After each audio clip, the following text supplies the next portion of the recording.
Hi guys, welcome back to my channel. तो आज की वीडियो में हम प्रोबेबिलिटी डिस्ट्रीब्यूशंस के बारे में डिस्कशन स्टार्ट करने जा रहे हैं। तो प्रोबेबिलिटी डिस्ट्रीब्यूशंस क्या होता है? तो अभी तक हमने पढ़ा है, एक रैंडम वेरिएबल्स का कंसेप्ट देखा था। तो जैसे अगर हमने कॉइन का एग्जांपल लिया था, तो अगर हमारे दो कॉइन्स है तो मैंने बोला था एक्स जैसे आपका नंबर ऑफ हेड्स है, तो उसकी वैल्यू क्या हो सकती है? जीरो हो सकती है, वन हो सकती है, और टू हो सकती है। तो ये बेसिकली एक्स जैसे नंबर ऑफ हेड्स है। ठीक है, ये हम एग्जांपल पिछली वीडियोस में देख चुके हैं। ठीक है, तो अब एक बात बताओ, ये जो एक्स रैंडम वेरिएबल है, ये इसकी वैल्यूज है, तो ये भी एक तरीके का, ये जो डेटा है, ये जो डेटा है, ये एक डिस्ट्रीब्यूशन फॉलो करेगा। यानी कि इसका एक कुछ पीडीएफ होगा, इस तरीके का पीडीएफ होगा, या इस तरीके का पीडीएफ होगा, किसी भी तरीके का पीडीएफ होगा, इसका कोई सीडीएफ होगा। यानी कि मेरा कहने का मतलब है कि इसकी ना कोई डिस्ट्रीब्यूशन होगी। जब भी कोई डिस्ट्रीब्यूशन होती है, उसका कोई अपना पीडीएफ होता है या सीडीएफ होता है। यानी कि उसका एक अलग तरीके का पीडीएफ होगा, अलग तरीके का सीडीएफ होगा। अब हम अलग अलग तरीके की डिस्ट्रीब्यूशन देखेंगे। तो ये जो डिस्क्रीट रैंडम वेरिएबल और हमने कंटिन्यूअस रैंडम वेरिएबल का कंसेप्ट पढ़ा था, तो ये जो चार डिस्ट्रीब्यूशन है ना, Bernoulli, binomial, uniform distribution, Poisson distribution, ये डिस्क्रीट रैंडम वेरिएबल के केस में आती हैं। ठीक है, और कंटिन्यूअस रैंडम वेरिएबल के केस में exponential, normal distribution, uniform distribution, log normal और पावर लॉ, ये पांच होती हैं जिनका जो रैंडम वेरिएबल है वो कंटिन्यूअस होता है। ठीक है, तो अभी आपको ये कंसेप्ट धीरे धीरे समझ आएगा।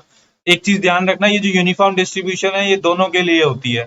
ये डिस्क्रीट के लिए भी होती है, ये कंटिन्यूअस के लिए भी होती है। तो चलो, सबसे पहले हम डिस्क्रीट के बारे में बात करते हैं। तो आज की वीडियो में हम बर्नौली डिस्ट्रीब्यूशन और बाइनोमियल डिस्ट्रीब्यूशन के बारे में डिस्कशन करेंगे। ठीक है, पहली दो यानी कि बर्नौली और बाइनोमियल डिस्ट्रीब्यूशन। तो ये बहुत सिंपल सी चीज है। अब सपोज करो, सबसे पहले हम बर्नौली के बारे में पढ़ते हैं। ठीक है, बर्नौली के बारे में पढ़ते हैं। तो सपोज करो आपका टॉइन कॉस्ट का एक्सपेरिमेंट है। आपके पास एक कॉइन है। ठीक है, आपके पास एक कॉइन है। तो अब जब वो आप कॉइन टॉस करते हो, तो वो क्या आ सकता है? या तो वो हेड आ सकता है या वो टेल आ सकता है। समझ रहे हो? या तो वो हेड आ सकता है या वो टेल आ सकता है। चलो थोड़ी देर के लिए टेल के जो आउटपुट है ना, उसको जीरो से कर देते हैं और हेड के आउटपुट को वन से कर देते हैं। ठीक है, थोड़ी देर के लिए। चलो, ये जस्ट एक नोटेशन दिया है मैंने। ठीक है, तो यानी कि जो मेरा ये, अगर मैं इस एक्स, जो इसका आउटकम है, इसके रैंडम वेरिएबल को एक्स बोलूं, समझ रहे हो?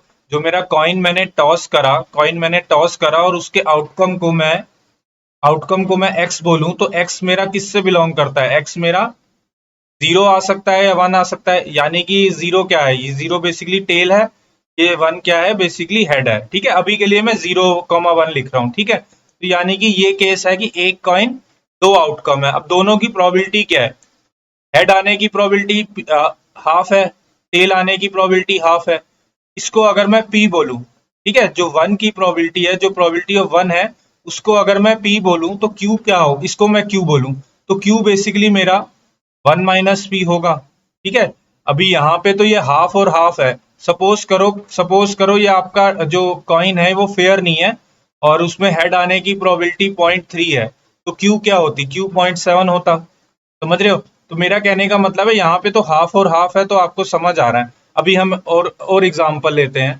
ठीक है, अभी हम एक और एग्जांपल लेते हैं, उससे समझ आएगा। तो सपोज करो आप जेंडर ऑफ सपोज करो जेंडर नहीं, सपोज करो एग्जांपल ले लेते हैं। आप ई कॉमर्स वेबसाइट में हो, आप ई कॉमर्स वेबसाइट हो। तो आपने ये देखना है कि कस्टमर ने जो पेज है, पेज पे कोई बटन है। ठीक है, पेज पे कोई बटन है, आपके एक पेज है, वेबसाइट पे, ई कॉमर्स वेबसाइट पे एक पेज है, उस पे एक बटन है। ये बटन किसका है? सपोज करो साइन इन का बटन है। ठीक है, सपोज करो मैं ये बटन को अच्छे से बना दूं। तो सपोज करो ये साइन इन का बटन है एक। ठीक है, ये साइन इन का बटन है। तो आपको ये बताना है, आपकी ये बेसिकली ये आपका रैंडम वेरिएबल क्या है, कि कस्टमर साइन इन का बटन दबाएगा या नहीं दबाएगा। ठीक है, तो इसकी दो प्रोबेबिलिटी होंगी। या तो वो दबाएगा, वो केस हम ले लेते हैं वन, या वो नहीं दबाएगा, यानी कि वो केस हम ले लिया जीरो। तो सपोज करो वो दबाएगा, इसकी प्रोबेबिलिटी पी है।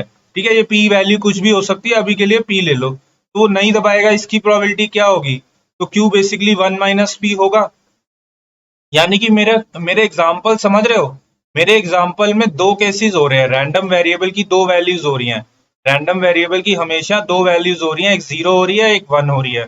1 उसकी सक्सेस प्रोबेबिलिटी है और ये उसकी नॉन सक्सेस कह लो, या बेसिकली जो सक्सेस नहीं है। ठीक है, चलो अब एक बात बताओ, हम और एग्जांपल लेके समझ लेते हैं। सपोज करो मैं रेनफॉल की बात करता हूँ, तो क्या रेनफॉल होगी on a rainfall on a given day, क्या होगी या नहीं होगी? ठीक है, मैं ये नहीं पूछ रहा कितनी होगी, या रेनफॉल होगी या नहीं होगी। तो ये बेसिकली क्या है, ये एक बेसिकली या तो होगी, होगी को मैंने 1 बोल दिया, नहीं होगी को मैंने 0 बोल दिया। तो सपोज करो होने की प्रोबेबिलिटी 0.2 है, तो ना होने की प्रोबेबिलिटी 0.8 हो गई ऑब्वियसली। तो इस टाइप के जो रैंडम वेरिएबल होते हैं ना, जिसमें दो प्रोबेबिलिटी होती है, आप पैटर्न को देखो, आपकी दो प्रोबेबिलिटी है, एक सक्सेस प्रोबेबिलिटी होगी, एक जो सक्सेस नहीं है उसकी प्रोबेबिलिटी हो। इसको हम बोलेंगे P, इसको हम बोलेंगे Q। ठीक है, तो आप एग्जाम्पल समझो। ठीक है, तो सपोज करो हम और एग्जाम्पल लेके देख सकते हैं। तो सपोज करो मैं एग्जांपल लेता हूँ, जैसे आप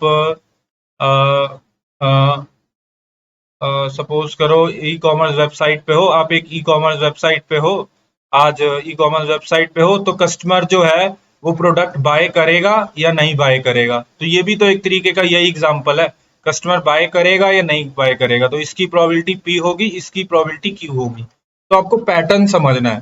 ठीक है, तो ये जो रैंडम वेरिएबल है, यहाँ पे ये जो रैंडम वेरिएबल है, वेदर कस्टमर विल बाय और नॉट, ये आपका जो है ना, ये बेसिकली यहाँ पे जो ये रैंडम वेरिएबल है, यहाँ पे ये रैंडम वेरिएबल है, यहाँ पे मैं कह सकता हूँ कि ये जो x जो रैंडम वेरिएबल है, जो 0,1 जिसकी वैल्यू हो सकती है, ये random variable Bernoulli distribution follow करता है। ठीक है, ये रैंडम वेरिएबल बर्नौली डिस्ट्रीब्यूशन का है। समझो इस चीज को, इसके एग्जाम्पल देख के समझो, आपको पैटर्न समझ आएगा। यानी कि एक पे एक्स रैंडम वेरिएबल है, उसकी वैल्यू दो हो सकती है, एक सक्सेस होगी, ये सक्सेस 1 को हम सक्सेस बोल रहे हैं और इसको हम क्यू बोल रहे हैं। यानी कि ये सक्सेस की प्रोबेबिलिटी है, ये सक्सेस ना होने की। तो ये बेसिकली आपके दो केसेस हो सकते हैं रैंडम वेरिएबल में। तो उस टाइप का जब रैंडम वेरिएबल होता है, तो हम उसे बर्नौली डिस्ट्रीब्यूशन कहते हैं, कि वो बर्नौली डिस्ट्रीब्यूशन फॉलो करता है।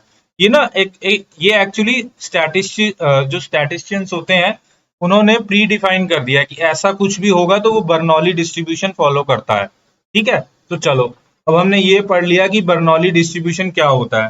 ठीक है, तो अभी अगर हम देखें, तो मैंने आपको क्या बोला, मेरा जो रैंडम वेरिएबल है वो 0 और 1 से बिलोंग करेगा, और उसकी दो प्रोबेबिलिटी होंगी P। ये P क्या है, बेसिकली P आप कह सकते हो probability of x equal to 1। ठीक है, और probability of x equal to 0 क्या बोली मैंने, ये मैंने बोली Q, ये हम कह सकते हैं 1 माइनस P। ठीक है, तो चलो ये बेसिकली आपका कौन सा डिस्ट्रीब्यूशन है, बर्नौली डिस्ट्रीब्यूशन है। ठीक है, चलो अब हम एक काम करते हैं, ये जो बर्नौली डिस्ट्रीब्यूशन बनाई ना हमने, इसके बारे में थोड़ा और पढ़ते हैं, इसके बारे में हम थोड़ा और पढ़ते हैं। ठीक है, एक याद रखना, ये आपकी पी आपकी सक्सेस की है, और ये जो आप इसको आप फेलियर बोल सकते हो। ठीक है, फेलियर या नॉट सक्सेस। ठीक है, तो चलो ये आपकी बर्नौली डिस्ट्रीब्यूशन है। तो मैंने बोला कि जो x है, बेसिकली मैं ऐसे लिख सकता हूँ कि x फॉलोज, फॉलोज का ये हम ऐसे लिखते हैं, x फॉलोज बर्नौली डिस्ट्रीब्यूशन। और बर्नौली डिस्ट्रीब्यूशन का पैरामीटर होता है हर डिस्ट्रीब्यूशन ना, ये जो हर डिस्ट्रीब्यूशन है, यहाँ पे ये जो सारी डिस्ट्रीब्यूशन है, ये जो सारी डिस्ट्रीब्यूशन है ना, इनका कोई ना कोई पैरामीटर होगा, ये याद रखना। ठीक है, इनका कोई ना कोई पैरामीटर होगा। पैरामीटर क्या है वो अभी हम देखते हैं। तो बर्नौली डिस्ट्रीब्यूशन का पैरामीटर क्या है, बर्नौली डिस्ट्रीब्यूशन का पैरामीटर P है। समझ रहे हो, सक्सेस की प्रोबेबिलिटी, यानी कि हमारा P है। अगर मेरे पास P होगा ना, तो मैं Q भी निकाल लूंगा। मतलब कि मेरे को खाली P चाहिए, तो मेरा एक P पैरामीटर है। और अगर मेरे को कोई बोले कि मेरा जो डेटा है, कोई मेरे को आके बोले कि सर आपका ये जो डेटा है ना, ये बर्नौली डिस्ट्रीब्यूशन फॉलो कर रहा है और इसका पैरामीटर P की वैल्यू 0.2 है। जब इसकी P की वैल्यू 0.2 है, तो मैं Q की वैल्यू निकाल लूंगा। और अभी मैं आपको दिखाऊंगा, जब आपको क्यू ये दोनों वैल्यू निकल जाएंगी ना, तो आप मीन भी निकाल लोगे, तो आप वेरिएंस भी निकाल लोगे, तो आप पीडीएफ भी प्लॉट कर लोगे, तो आप सीडीएफ भी प्लॉट कर लोगे। तो यानी कि आपके जो पैरामीटर होता है ना, उस पैरामीटर से सारी चीजें आ जाएंगी। तो अगर आपको कोई भी बंदा आके आपको आपका पैरामीटर दे देना डिस्ट्रीब्यूशन का, तो आप वो डिस्ट्रीब्यूशन बेसिकली उसके बारे में बड़ी सारी चीजें बता सकते हो। ठीक है, तो उसके बारे में आप बड़ी सारी चीजें बता सकते हो। ये बहुत इंपॉर्टेंट पॉइंट है कि अगर आपको कोई भी पैरामीटर दे दे, डिस्ट्रीब्यूशन का आके कोई भी आपको पैरामीटर दे दे, तो आप बहुत सारी चीजें बता सकते हो, जैसे मीन, वेरिएंस, पीडीएफ, सीडीएफ, सब कुछ बता सकते हो। तो चलो, अभी हमने देखा कि हमारा बर्नौली का पैरामीटर पी है, तो हम देखते हैं कि इससे मैं बेसिकली अपनी जो न्यू है, जो मैंने बोला कि मीन बता सकता हूं मैं, तो सपोज करो किसी ने मेरे को आके मेरे को पी दे दिया। ठीक है, किसी ने मेरे को आके पी दे दिया, तो अब मेरे को क्या फाइंड करना है? अब मैं बेसिकली क्यू क्या होगा? क्यू वन माइनस पी होगा। ठीक है, किसी ने मेरे को पी दे दिया, ये गिवन है। ठीक है, ये गिवन है, ये गिवन है आपको। ठीक है, किसी ने आपको आपके दे दिया। तो मीन क्या होता है? मीन क्या होता है? मीन न्यू होता है। और न्यू मैंने आपको क्या बोला था? एक्सपेक्टेड वैल्यू के बराबर होता है। ठीक है, तो अगर ये बेसिकली हम क्या लिख सकते हैं, अगर आपको याद हो, डिस्क्रीट, ये एक डिस्क्रीट वेरिएबल है, डिस्क्रीट रैंडम वेरिएबल है। याद रखना, ये बर्नौली जो है एक डिस्क्रीट रैंडम वेरिएबल है। ठीक है, तो इस डिस्क्रीट रैंडम वेरिएबल का हमने जो एक्सपेक्टेड वैल्यू का फॉर्मूला क्या पढ़ा था, अगर आपको याद हो, तो हमने पढ़ा था ये बेसिकली हमने पढ़ा था x इंटू पी एक्स। समझ रहे हो? हमने ये पढ़ा था। तो चलो, ये अब फॉर्मूला है, इससे मेरे को क्या निकालना है? इससे मेरे को न्यू की वैल्यू निकालनी है। लेकिन उससे पहले ना, मैं आपको पीडीएफ का इसका पीएमएफ का, सॉरी पीएमएफ होगा, डिस्क्रीट है तो पीएमएफ का ग्राफ बना के दिखाता हूँ।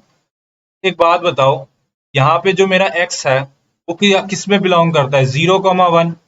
तो अगर याद हो आपको, तो हम पीएमएफ का ग्राफ क्या बनाते थे? 0 पे कुछ वैल्यू होगी, एक 1 की वैल्यू होगी। तो 0 पे क्या वैल्यू है? 0 पे वैल्यू प्रोबेबिलिटी की क्या है? 0 पे p है वैल्यू। 0 पे जो बेसिकली यहाँ पे जो 0 पे वैल्यू, सॉरी 0 पे q है, सॉरी 0 पे q है, 0 पे q है, मैंने गलत लिख दिया, 0 पे q है।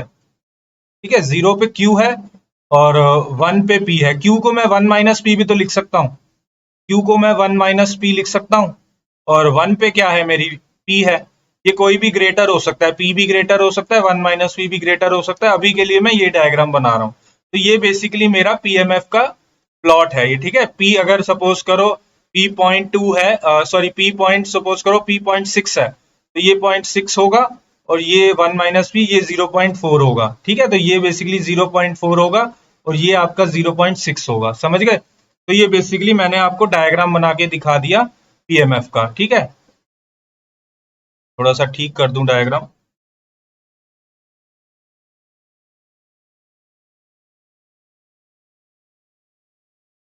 ठीक है, तो ये 1 माइनस पी है और ये p है। ठीक है, ये कुछ भी वैल्यूज हो सकती हैं। ठीक है, चलो, तो मेरा यहाँ पे कहने का मतलब है कि अब मेरे को यहाँ पे न्यू निकालना है। इसको मैं क्या लिख सकता हूँ? इसको मैं लिख सकता हूँ ना, 0 इंटू, ये 0 पे क्या वैल्यू है? 1 माइनस पी, प्लस 1 पे क्या वैल्यू है? 1 पे p। तो बेसिकली मेरा न्यू क्या आया? मेरा न्यू p आया। ये समझो, मेरा न्यू p आया। तो यानी कि मेरे को न्यू, मैंने बोला था ना कि अगर मेरे को पैरामीटर दे दो, कोई कोई भी अगर मेरे को पैरामीटर दे दे, तो मैं उससे मीन निकाल लूंगा।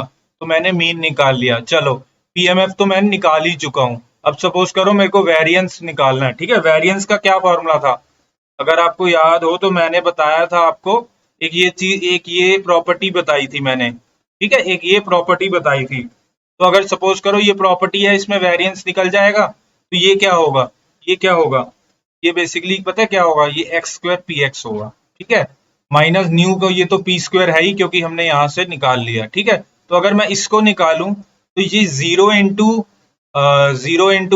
0 का square into 1 minus P, plus 1 का स्क्वायर इंटू 1 का स्क्वायर इंटू पी। ठीक है, तो ये बेसिकली हो गया माइनस पी स्क्वायर। तो ये क्या हो गया? P minus P square. ठीक है, तो ये अगर मैं पी ले लूं, तो ये 1 माइनस पी, तो ये बेसिकली पी इंटू क्यू हो गया। समझ रहे हो? तो बेसिकली मेरी वेरिएंस क्या आ गई? तो मेरी वेरिएंस क्या आ गई? Bernoulli distribution. ये एक्स याद रखना, ये बर्नौली डिस्ट्रीब्यूशन का रैंडम वेरिएबल है। ठीक है, ये बर्नौली डिस्ट्रीब्यूशन का, यहाँ पे भी ये बर्नौली डिस्ट्रीब्यूशन का मीन है ये। ये बर्नौली डिस्ट्रीब्यूशन का मीन है। कोई अगर random variable Bernoulli distribution follow करेगा, ये उस रैंडम वेरिएबल का मीन है। ठीक है, तो उसका वेरिएंस क्या है? Variance basically p into Q है। ठीक है, p इंटू क्यू लिख लो या p into one minus P लिख लो, एक ही बात है। ठीक है, तो ये आपको पता होना चाहिए। ठीक है, आपको पता होना चाहिए कि वेरिएंस क्या है और मीन क्या है। चलो, हमने ये फाइंड कर लिया। आपको ये समझ आनी चाहिए कि आपको खाली पैरामीटर दिया होगा, आपको खाली पैरामीटर दिया होगा। किसी ने आपको आके बोल देगा कि मेरा जो बर्नौली डिस्ट्रीब्यूशन है इसका पैरामीटर, इसकी सक्सेस प्रोबेबिलिटी p है, p कोई दे देगा 0.3 दे देगा, तो आपको उससे मीन भी मिल जाएगा, आपको उससे वेरिएंस भी मिल जाएगा, आपको पीएमएफ भी मिल जाएगा। इसका सीडीएफ बनाना चाहो वो भी बना लोगे। सीडीएफ क्या होगा? सीडीएफ क्या होगा? सीडीएफ अगर देखो आप, तो सीडीएफ पता है क्या होगा? सिंपल सा होगा। तो जैसे 0 वैल्यू है और 1 वैल्यू है, आपका x की दो वैल्यू है ना, 0,1। ठीक है, तो इसकी यहाँ पे 1 माइनस पी की वैल्यू है जैसे, और यहाँ पे जैसे 1 है। ठीक है, ये 1 है अगर, तो 0 पे बेसिकली इस टाइप का ग्राफ होगा, ये 1 से पहले तक का। क्यों ऐसा ग्राफ क्यों हो रहा है? 1 पे ये होगा। ये चीज समझो, हमने सीडीएफ का बेसिकली ग्राफ देखा था, हमने सीडीएफ का ग्राफ है। बेसिकली सीडीएफ का ग्राफ ये है कि इससे पहले पहले जो प्रोबेबिलिटी है वो 1 माइनस पी होगी। समझो, इससे पहले पहले 1 पे जो प्रोबेबिलिटी है वो ये 1 माइनस पी प्लस पी, इसलिए ये 1 हो गई। तो 1 से अगर कोई भी वैल्यू ग्रेटर होगी, उस पे जो सीडीएफ की जो वैल्यू है वो 1 ही रहेगी, इसीलिए ये ऐसा सा ग्राफ होता है। ठीक है, तो चलो, ये हमने सीडीएफ का ग्राफ समझ लिया। चलो, अब हमने बर्नौली डिस्ट्रीब्यूशन समझ ली कि बर्नौली डिस्ट्रीब्यूशन क्या होती है, समझ गए। अब हमने बर्नौली डिस्ट्रीब्यूशन समझ गई, तो आपको ना बर्नौली डिस्ट्रीब्यूशन का क्या क्या पता होना चाहिए। आपको मीन पता होना चाहिए। मीन क्या है उसका? p है। ठीक है, बर्नौली डिस्ट्रीब्यूशन अगर x रैंडम वेरिएबल कोई बर्नौली डिस्ट्रीब्यूशन फॉलो कर रहा है तो उसका मीन x है। वेरिएंस क्या है? वेरिएंस p इंटू क्यू है। ठीक है, और ये दोनों ग्राफ पता होने चाहिए। ठीक है, ये दोनों ग्राफ पता होने चाहिए। चलो, ये हमने बर्नौली डिस्ट्रीब्यूशन समझ लिया। बर्नौली डिस्ट्रीब्यूशन में हमारे दो आउटकम होते हैं, 0 और 1। एक सक्सेस होता है और एक फेलियर होता है। ये बेसिकली ये चीज, चार चीजें आपको पता होनी चाहिए बर्नौली डिस्ट्रीब्यूशन के केस में। ठीक है, तो अब हम पढ़ते हैं बाइनोमियल डिस्ट्रीब्यूशन। ठीक है, अब हम पढ़ते हैं बाइनोमियल डिस्ट्रीब्यूशन। चलो, बाइनोमियल डिस्ट्रीब्यूशन क्या होता है? ठीक है, बाइनोमियल डिस्ट्रीब्यूशन पढ़ते हैं। तो गाइस, अभी अभी तक हमने एक जो बर्नौली लिया था उसमें मैंने क्या बोला कि मेरे पास एक कॉइन है, उसको मैंने टॉस किया तो मेरे पास टेल हेड आ सकता है या टेल आ सकता है। मैंने हेड को 1 ले लिया और टेल को 0 ले लिया। ठीक है, तो ये मैंने इधर भी ले सकता हूँ, कोई इश्यू नहीं है। ठीक है, तो चलो, ये मैंने बेसिकली अगर मैंने बोला कि मेरा एक कॉइन है, ठीक है, मैंने बोला मेरा एक कॉइन है। ठीक है, तो एक कॉइन के केस में मैंने जो मेरी पी बेसिकली मैं इसको ले रहा हूं, तो ये पी हाफ था। ठीक है, इस केस में P Q basically Q 1 minus P half था। ठीक है, अब एक बात बताओ, ये मैंने एक कॉइन लिया, अब यही अगर मेरे पास सपोज करो, ये जो एक कॉइन है ना, सपोज करो मेरे पास 10 कॉइन होते हैं ऐसे। ठीक है, ये एक कॉइन था, ये एक कॉइन था और मैंने उसको टॉस किया था।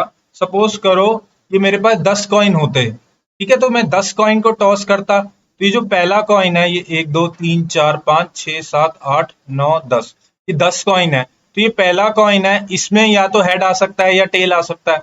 इस कॉइन में भी हेड आ सकता है या टेल आ सकता है। इस कॉइन में भी हेड आ सकता है या टेल आ सकता है। इस कॉइन में भी हेड आ सकता है या टेल आ सकता है। समझ रहे हो? ऐसे हर कॉइन में बेसिकली मेरे दो पॉसिबल आउटकम है। यानी कि जो मैं अगर बाइनोमियल की बात करूं ना, तो बाइनोमियल में जो मेरा क्या फर्क है बाइनोमियल और बर्नौली में, बर्नौली में मेरा एक ही कॉइन था, मैं उसको टॉस कर रहा था तो दो आउटकम थे।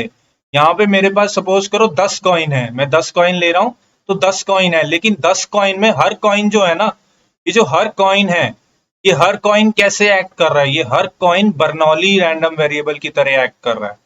समझो इस चीज को, ये हर कॉइन जो है, ये बेसिकली इसमें दो आउटकम है। समझ रहे हो? बर्नौली रैंडम वेरिएबल में हमने क्या बात करी थी कि हमारे दो पॉसिबल आउटकम हो सकते हैं, एक सक्सेस वाला एक फेलियर वाला। तो इस केस में ये दो पॉसिबल आउटकम है। समझ रहे हो?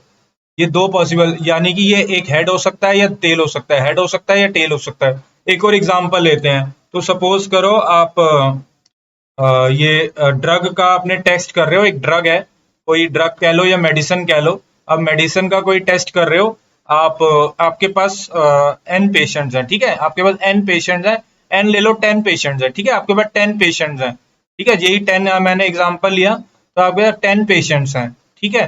तो अब ये जो ड्रग है, तो हम ये मेजर करना चाहते हैं कि एक ये जो ड्रग है ये बेसिकली जो एक पहले पहले पेशेंट है, ये जो पहला पेशेंट है, इस पे ये सक्सेसफुल रहा या फेलियर रहा, ठीक है। तो बेसिकली मेरा कहने का मतलब है कि हर पेशेंट पे दो आउटकम पॉसिबल है, या तो ड्रग सक्सेसफुल होगा या फेलियर होगा। यहाँ पे या तो सक्सेस होगा या फेलियर होगा, यहाँ पे सक्सेस होगा या फेलियर होगा, समझ रहे हो। तो बेसिकली मेरे पास ये 10 केसेस हो रहे हैं, लेकिन ये हर जो हर केस है, इंटरनली जो हर केस है वो क्या है, वो एक बर्नौली है, समझो। ये जो टोटल ये पूरा आपका एक तरीके का बाइनोमियल है, क्योंकि ये n है, क्योंकि ये बेसिकली क्योंकि ये 10 पेशेंट्स हैं, तो इसको आप बाइनोमियल बोलोगे। लेकिन बाइनोमियल के अंदर बर्नौली घुसा होता है, समझ रहे हो। बाइनोमियल के अंदर binomial is made of Bernoulli random variables, ठीक है, बर्नौली रैंडम वेरिएबल से बना होता है, ठीक है। तो यानी कि मेरा कहने का मतलब क्या है कि ये भी एक बर्नौली होगा, ये भी बर्नौली, ये भी बर्नौली, ये भी बर्नौली, ये बर्नौली, ये सब बर्नौली होंगे। लेकिन अगर आप इन सबको प्लस कर दो ना, इन सबको ऐड कर दो, तो बेसिकली आपको जो प्रोबेबिलिटी या आगे जाके हम देखेंगे, तो वो एक तरीके का आपका बाइनोमियल रैंडम वेरिएबल बन जाता है, ठीक है, वो आपका बाइनोमियल रैंडम वेरिएबल बन जाता है। ये समझना बहुत जरूरी है, ठीक है। तो यानी कि मेरा कहने का मतलब है कि अब सपोज करो ये हमारा रैंडम वेरिएबल क्या है यहाँ पे। तो सपोज करो मैं जानना चाहता हूँ कि ये जो सपोज करो ये 10 पेशेंट्स लिए, सपोज करो मेरे n पेशेंट्स थे, ठीक है, सपोज करो मेरे n पेशेंट्स थे, और मैं देखना चाहता हूँ कि मेरे बेसिकली आउट ऑफ या एन पेशेंट, या कह लो कि सपोज ऐसे नहीं, सपोज करो मैं बोलूं कि के पेशेंट्स के कोई भी वैल्यू हो सकती है, के patients benefit out of, benefit कह लो या सक्सेस कह लो, कि उनको सक्सेस मिली, के patients benefit out of this drug, इस ड्रग से खाली के पेशेंट्स को सक्सेस मिली, ठीक है। तो एन पेशेंट्स में से के को सक्सेस मिली, इसकी क्या प्रोबेबिलिटी है, ठीक है। तो बेसिकली तुम्हें क्या निकालना है, तुम्हें निकालना है, मैं किस चीज की प्रोबेबिलिटी निकालना चाह रहा हूँ, ये समझो। मैं निकालना चाह रहा हूँ कि मेरे के पेशेंट्स जो हैं, ये पहला पेशेंट है, ये दूसरा पेशेंट है, ये तीसरा पेशेंट है, कि मेरे के पेशेंट है, सपोज करो ये 10 है, 10 पेशेंट्स है, और मैं प्रोबेबिलिटी निकालना चाह रहा हूँ कि खाली 4 पेशेंट्स को जो मेरा ये मेडिसिन है उससे सक्सेस मिली है। मैं इस टाइप की प्रोबेबिलिटी निकालना चाह रहा हूँ, ठीक है। या कॉइन का एग्जांपल लें, तो सपोज करो हेड को मैं सक्सेस बोलता हूँ, तो मैं 10 कॉइन है मेरे, तो सपोज करो मैं बोलता हूँ कि एग्जैक्टली 4 हेड आए, तो ये जो केस है ना, ये एक तरीके का बेसिकली आपने एक कॉइन को, सपोज करो 10 कॉइन छोड़ो, आपने एक कॉइन को 10 बारी टॉस किया, और आपको प्रोबेबिलिटी निकालनी है कि एग्जैक्टली 4 हेड आए। तो हर बारी जो है ना, ये हर मतलब पहली बारी टॉस किया, ये दूसरी बारी टॉस किया, ये तीसरी बारी, ये हर बारी जो हो रहा है ये आपका बर्नौली है। लेकिन ये जो टोटल आप कर रहे हो ये आपका बाइनोमियल है, ठीक है, ये आपका बाइनोमियल है। तो चलो ये हमने एग्जांपल लिया बाइनोमियल का पेशेंट वाला, ठीक है। तो अब अगर मेरे को इसकी प्रोबेबिलिटी निकालनी हो, ठीक है, अगर मेरे को इसकी प्रोबेबिलिटी निकालनी हो, यानी कि बेसिकली अगर मैं बोलूं कि जो यहाँ पे ये जो मैंने बोलूं, जैसे ये जो ड्रग है, ये जो ड्रग ले रहा है, इसकी सक्सेस की प्रोबेबिलिटी P है, ठीक है, सक्सेस की प्रोबेबिलिटी P है। और और ये जो ट्रायल्स हैं बेसिकली, तो सक्सेस की अगर P है तो ऑब्वियसली फेलियर की प्रोबेबिलिटी 1 माइनस पी होगी, ये तो पता ही है, यानी कि Q आपका 1 माइनस पी होगा। लेकिन आपको एक और नंबर चाहिए कि ये आपने कितनी बारी कितने पेशेंट्स के लिए किया, इसको मैं n बोल रहा हूँ, ठीक है। तो यानी कि एक पैरामीटर की बात हो रही थी, बाइनोमियल बर्नौली के केस में मैंने पैरामीटर क्या लिया था, बर्नौली के केस में मैंने मेरा पैरामीटर खाली P था। लेकिन बाइनोमियल के केस में मेरे को दो चीजें चाहिए, एक तो P चाहिए, जो हर बेसिकली अगर सपोज करो आपके 10 कॉइन्स हैं, उसको आप हर बारी टॉस कर रहे हो, तो सक्सेस की प्रोबेबिलिटी क्या है, उसको मैं अगर P बोलूं तो वो P चाहिए, ठीक है। फेलियर की प्रोबेबिलिटी तो 1 माइनस पी आ जाएगी। तो एक तो ये पी चाहिए और एक और चीज चाहिए मेरे को, एक और चीज चाहिए। वो क्या है? वो ये है कि मेरे कितने कॉइन्स हैं। मेरे 10 कॉइन्स हैं, बेसिकली मैं इसको n बोलता हूं, तो मेरे को p और n चाहिए। तो ये दोनों मेरे पैरामीटर्स हैं बाइनोमियल डिस्ट्रीब्यूशन के। ठीक है, मेरे को कोई भी अगर ये दो चीजें दे देगा ना, मेरे को कोई भी ये दो चीजें दे देगा कि मेरे पास ये n है और ये p है, तो मैं हर चीज निकाल लूंगा। मैं मीन भी निकाल लूंगा, मैं वेरिएंस भी निकाल लूंगा, मैं पीडीएफ भी प्लॉट कर लूंगा, पीएमएफ भी प्लॉट कर लूंगा, मैं सीडीएफ भी प्लॉट कर लूंगा, मैं सारी चीजें कर लूंगा। समझ रहे हो? तो बेसिकली अगर अब सपोज करो मेरे को किसी ने पी और एन दे दिया, ठीक है, सबसे पहले आपको इसकी प्रोबेबिलिटी का फॉर्मूला आना चाहिए। ये जो मैं प्रोबेबिलिटी निकाल रहा हूँ कि सपोज करो मैं प्रोबेबिलिटी निकालना चाह रहा हूँ, अगर मैं प्रोबेबिलिटी निकालना चाह रहा हूँ कि मेरे 10 कॉइन्स हैं, मेरे 10 कॉइन्स हैं, ठीक है, ऐसे 10 कॉइन्स हैं और उसमें एग्जैक्टली 4 हेड्स आए, तो इसकी प्रोबेबिलिटी का फॉर्मूला क्या होता है? ठीक है, इसकी प्रोबेबिलिटी का फॉर्मूला होता है, अगर आपको पता हो तो बेसिकली ये होता है N C K P raise to power K Q raise to power 1 N Q raise to power N minus K. ठीक है, ये होता है। ठीक है, ये बेसिकली किस चीज का फॉर्मूला है? प्रोबेबिलिटी की के, आपकी जो के इवेंट के बारी, सपोज करो आपको हेड निकालना है, 4 हेड, तो के हेड्स इन एन टॉसेस। ठीक है, एन टॉसेस में के हेड्स है, इसका ये फॉर्मूला होता है, ये आपको पता होना चाहिए। ठीक है, तो अब सपोज करो मेरे 10 कॉइन्स थे और 4 हेड की प्रोबेबिलिटी करनी है, तो 10c4 पी क्या है? हाफ होगा इस केस में, पी हाफ होगा, के 4 है और क्यू भी हाफ होगा, ये n माइनस 4 6, तो ये प्रोबेबिलिटी होगी। ठीक है, एक तो ये प्रोबेबिलिटी पता होनी चाहिए आपको, फॉर्मूला पता होना चाहिए ये। ठीक है, चलो अब एक बात बताओ, मैंने आपको बोला कि मेरे को पी और एन मिल जाए तो मैं सारी चीजें निकाल लूंगा। ठीक है, तो मेरे को सबसे पहले सब देखता हूं कि मैं मीन कैसे निकालूंगा। मैं मीन कैसे निकालूंगा? तो अगर मेरे को मीन निकालना हो ना, तो मेरे को मीन निकालना हो तो मेरे को मीन निकालना है। ठीक है, तो सबसे पहले क्या करूंगा, एक चीज समझो कि मैंने तुम्हें बोला कि मेरे पास जो बर्नौली रैंडम वेरिएबल है x, जो मेरा x क्या, सॉरी x मेरा बाइनोमियल रैंडम वेरिएबल है, x मेरा बाइनोमियल रैंडम वेरिएबल है, वो किससे बना हुआ है? वो किससे बना हुआ है? वो बेसिकली n कह लो, जो n यहाँ पे मेरा 10 है, तो basically n Bernoulli random variable से बना हुआ है। समझे हो? n बर्नौली रैंडम वेरिएबल से बना हुआ है मेरा बाइनोमियल रैंडम वेरिएबल x। तो यानी कि मैं अगर जो n बर्नौली रैंडम वेरिएबल है इसको मैं लिखूं, तो मैं ये लिख सकता हूं, ये जो x है बेसिकली मेरा x1 प्लस x3 प्लस ऐसे करते करते ये n बर्नौली रैंडम वेरिएबल से बना हुआ है। ये सारे जो है ना यहाँ पे, ये बर्नौली हैं। ठीक है, ये सारे बर्नौली हैं। ठीक है, इन सबको मिला के मेरा एक बाइनोमियल बना है। ये समझो, ये चीज समझनी बड़ी जरूरी है। ठीक है, तो चलो ये तुम समझ गए। अब एक बात बताओ, मेरे को क्या निकालना था? मेरे को न्यू निकालना था, न्यू निकालना था। बेसिकली मेरे को ई ऑफ एक्स निकालना है, और ई ऑफ एक्स क्या है? बेसिकली मैं इसको ये लिख सकता हूँ x1 plus x2 plus x3, ऐसे करते करते xn। ठीक है, ये हम पढ़ चुके हैं। तो बेसिकली अब मैं इसको अगर लिखना चाहूं तो मैं इसको ई of x1 plus E of x2 ऐसे करते करते ई ऑफ xn। ठीक है, तो बेसिकली ई ऑफ x1 क्या था? अगर आपको याद हो, ये p हमारी इसकी प्रोबेबिलिटी p है, सक्सेस की प्रोबेबिलिटी। इस केस में भी p है। हर कॉइन के केस में आप पहली बारी कॉइन करो तो भी हेड की प्रोबेबिलिटी p होती है, अब दूसरी बारी करो तो भी प्रोबेबिलिटी p होगी। समझ रहे हो? तो बेसिकली ये p होगा, ये भी p होगा, ये भी p होगा, ये कितनी बारी p होगा? ये n टाइम्स p होगा। समझ रहे हो? तो बेसिकली आपका न्यू क्या आ गया? तो बेसिकली न्यू जो कि किसका है, ये बेसिकली क्या है? ये x यहाँ पे बाइनोमियल रैंडम वेरिएबल है, कंफ्यूज मत कर देना, ये बर्नौली नहीं है, यहाँ पे ये बाइनोमियल है। ठीक है, तो ये बेसिकली n इंटू पी होगा। बर्नौली के केस में खाली p था। ठीक है, बर्नौली के केस में खाली p था, यहाँ पे n इंटू पी होगा। तो अब अगर आप वेरिएंस निकालो ना, वेरिएंस निकालो, तो वेरिएंस अगर हम देखें तो उसको भी मैं ऐसे लिख सकता हूँ, वेरिएंस x1 प्लस x2 ऐसे करते करते xn, और इसको हम फिर वेरिएंस x1 लिख देंगे, वेरिएंस x2 ऐसे करते करते वेरिएंस xn। ठीक है, ये कितनी, ये क्या थी?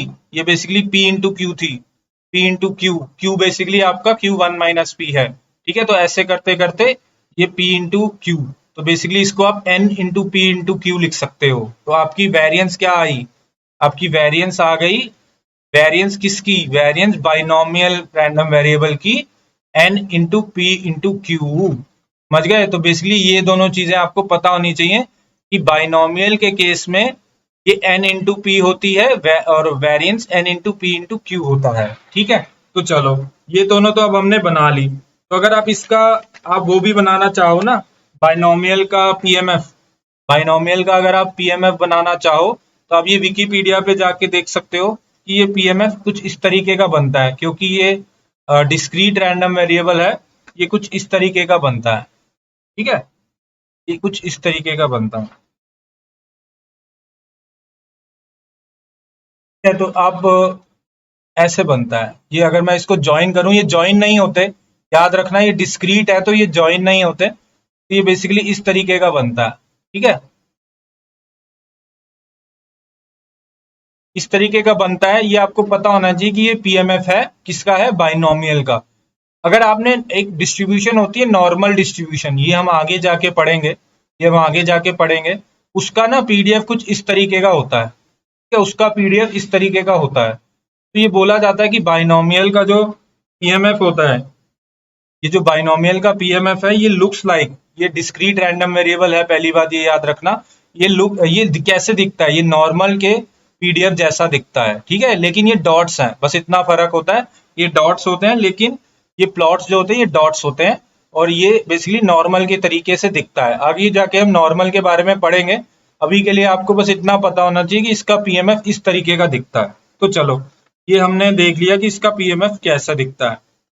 अब अगर हम इसका सीडीएफ बनाना चाहें, इसका अगर हम सीडीएफ बनाना चाहें, ठीक है, सीडीएफ बनाना चाहें अगर, सीडीएफ का जो प्लॉट है, आप ये विकिपीडिया पे जाके भी देख सकते हो। ठीक है, ये आप विकिपीडिया पे जाके भी देख सकते हो।